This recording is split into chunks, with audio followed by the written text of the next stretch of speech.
ng bayan, maasahan anumang panahon. Magandang araw po sa ating lahat. Narito ang update sa lagay ng panahon ngayong araw ng Huwebes, April 11, 2024. Magpapatuloy pa rin ang mararamdamang init at alinsangan sa halos buong kapuluan ngayong araw dahil sa patuloy na pag-iral ng easterlies.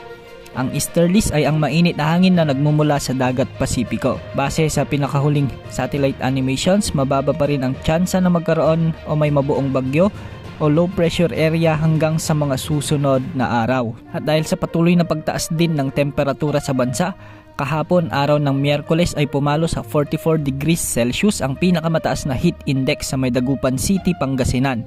Umabot naman sa 43 degrees Celsius sa may Bacnotan, La Union, Aborlan, Palawan at Puerto Princesa City sa Palawan. Ngayong araw ng Huwebes, asahan pa rin ang maalinsangang panahon dahil posibleng pumalo muli sa 44 degrees Celsius ang mararamdamang heat index sa may Dagupan City, Pangasinan. Aabot naman sa 43 degrees Celsius sa may Puerto Princesa City at Aborlan, Palawan. Posible namang pumalo sa 42 degrees Celsius sa Bacnotan, La Union at sa Rojas City sa Capiz. At posible ring umabot sa 41 degrees Celsius sa Lawag City, Ilocos Norte, Tuguegarao City, Cagayan, Tanawan, Batangas, San Jose Occidental, Mindoro, Dait, Camarines Norte, Dumangas, Iloilo, Iloilo City, Catarman, Northern Samar, Tacloban City, Zamboanga City at Cotabato City.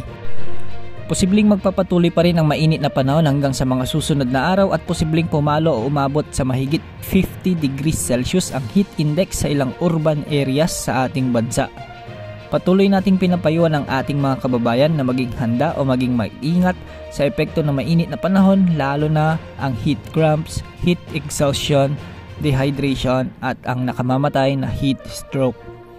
Para sa lagay ng panahon ngayong araw sa Luzon, sa ngayon ay asahan ang malinis na kalangitan sa malaking bahagi ng Luzon maliban sa mga minsang mauulap at mahinang pag-ulan sa may Cagayan, Ilocos Region, Cordillera Region at ilang bahagi ng Southern Luzon.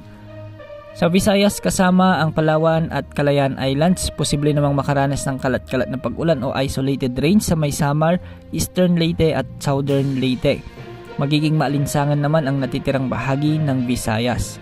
At sa Mindanao, mababa rin ang tsansa ng pag-ulan ngayon at asahan ang malinsangang panahon na minsan ay may mga isolated rains o pag-ulan sa ilang lugar, partikular sa Surigao del Sur, Surigao del Norte, ilang bahagi ng Davao Region at northern portion ng Zamboanga Peninsula. Sa ngayon ay walang nakataas na gale warning sa alinmang karagatang sakop ng ating bansa. At sa kasalukuyan, may nakikita tayong cloud clusters sa may silangan ng Mindanao, ngunit malayo pa ito at mababa naman ang tsansa na maging low pressure area o bagyo at mababa rin ang posibilidad na makapekto sa ating bansa sa mga susunod na araw. Yan po ang update sa lagay ng panahon. Ito po ang weather update ng